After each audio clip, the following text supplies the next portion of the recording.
Capricorn.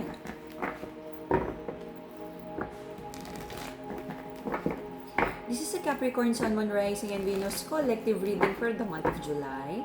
For your personal reading, kindly send me a direct message. Kamusta mga Capricorn? Kamusta? Anong meron? Anong bago? Anong paulit-ulit na ginagawa? This is a Capricorn Sun, Moon, Rising, and Venus collective reading for the month of July. Collective energy ng mga Capricorn, please. Collective energy ng mga Capricorn. Paalala, ang nag-iisang account na may 6 siren ay kay Angeles 11. Any messages coming from a different account, hindi po ako yun. Mag-ingat sa scammers, okay? Reminder para sa personal reading, message me first. Magre-reply ako kapag free na ako. Pag hindi ako nagre-reply, nasa reading ako and be respectful dun sa scheduled readings natin. Capricorn. Hindi makamove forward, you feel stuck sa isang sitwasyon sa buhay mo. Hindi matapos-tapos, hindi makaalis, and you're waiting for your harvest time. Umaasa ka na sa dami ng itinanim mo, pagmamahal, attention, time, ay like, sayang naman, okay? Hindi mo kayang bitiwan because ang dami mo nang naging investment sa sitwasyon na to. There's a feminine in this connection who's being very patient sa kanyang mga manifestations, mga pangarap, mga gustong mangyari sa buhay. There's a masculine here na sabihin natin may pagka-unreliable pagdating sa mga pangako sa relasyon. Pero ang nakikita ko dito, the feminine still is hoping na tumupad si masculine sa kanyang mga pangako, promise of love. This is a very strong soulmate connection na nagdala ng overthinking para sa'yo because may hinahanap ka na stability.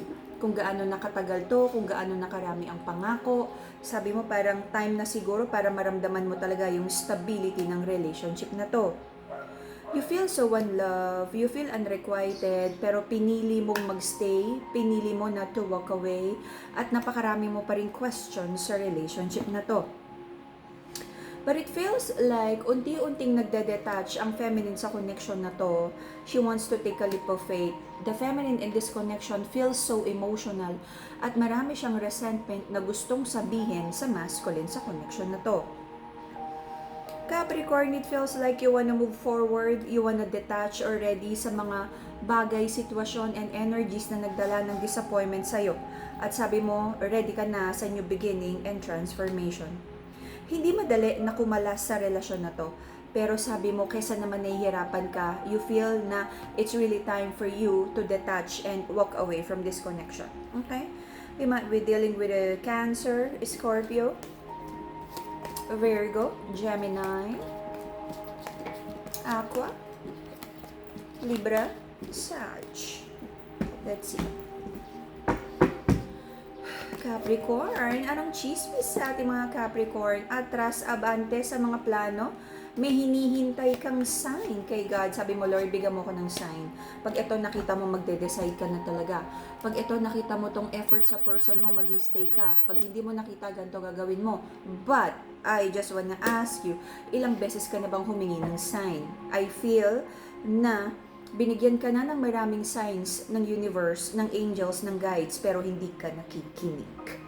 Lagi na lang pag binibigay sa'yo yung red flag, sabi mo, sige, one last, super last, ganun. Okay, so, recent past para sa'yo, nag-o-observe ka kung worth it ba yung pagbibigay mo ng another chance. But you feel defeated. Na parang alam mo magdi-disappoint ka, pero you're trying to paint it ng ibang kulay. Sabi mo, hindi. You're trying to be optimistic. Nangihinayang ka sa relasyon na to, kaya hindi mo matapos-tapos, kaya hindi mo mabitiwan.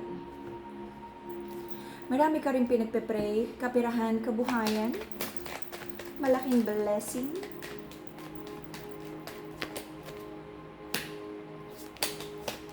There's a feminine in this connection na nagpe-pray ng malaking blessing. Sabi mo, ang daming bills, ang daming bayarin. Lalo na kung may mga involved na anak. Meron kang pinaghahandaan na bayarin. Like, I don't know, it could be educational plan, kung ano man. pinaghahandaan mo na parang kung ano yung meron ka right now, parang enough lang para sa bills right now at nagpe-pray ka kay God na sana no, may dumating pa na mas maraming blessings para mas mapaghandaan mo naman yung future or makapag-retire kang maaga.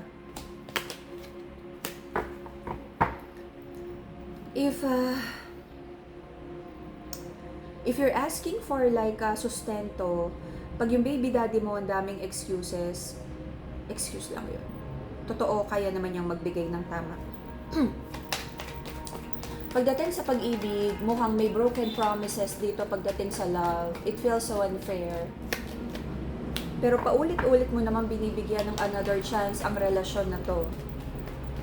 Pero nakikita ko hindi honest sa promises ang person mo. Hindi mo mabitiwan because you feel like yung strong energetic pull ng tao na to. Nakita ko naman that this is like a soulmate connection. Meron kayong future, meron kayong life assignment here on earth na may ayusin, magsasama, aayusin ang buhay together, something like that. Kung ano man ang life assignment nyo. You are destined to build something para sa inyong dalawa. But, because of misalignment and unreadiness, mukhang nagkakaroon ng problema. Pero sabi ng masculine sa connection na to, ready naman siya, totoo naman daw love ka niya at naniniwala naman ako doon. Marami daw inaayos yung masculine sa connection na to about kaperahan, kabuhayan, may mga utang, may mga loans. Nagkaroon ng betrayal kay masculine pagdating sa kaperahan.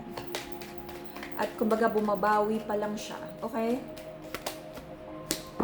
Gusto na nga niyang tapusin ang mga problema sa pera.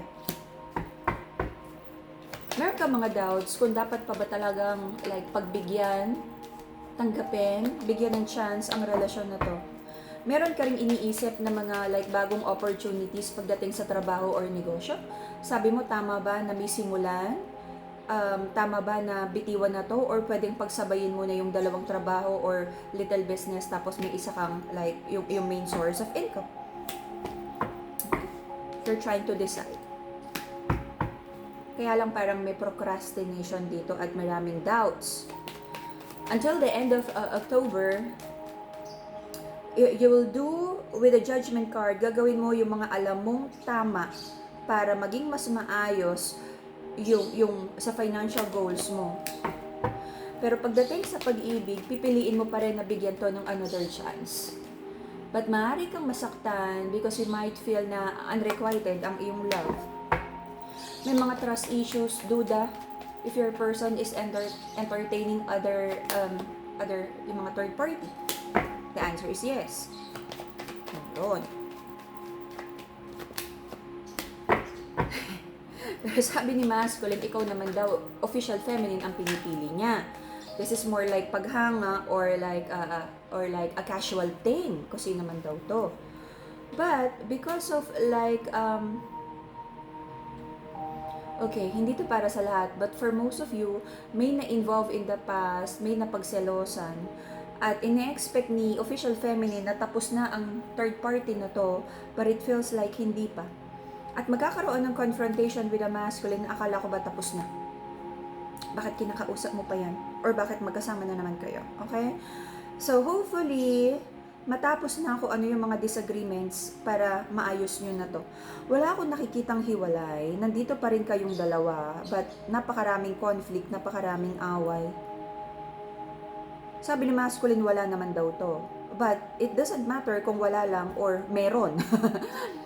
Ang point dito kasi, okay, masculine, if you're listening to this, ang point ni feminine kasi dito is, hindi siya komportable doon sa feminine na yon. Hindi niya gusto nakasama mo yan. Ngayon, if you really love the feminine and you respect yung feelings ng feminine, iiwasan mo to. Kaya lang, problema, sabi ni masculine, kaibigan ko to eh, wala akong ginagawang masama.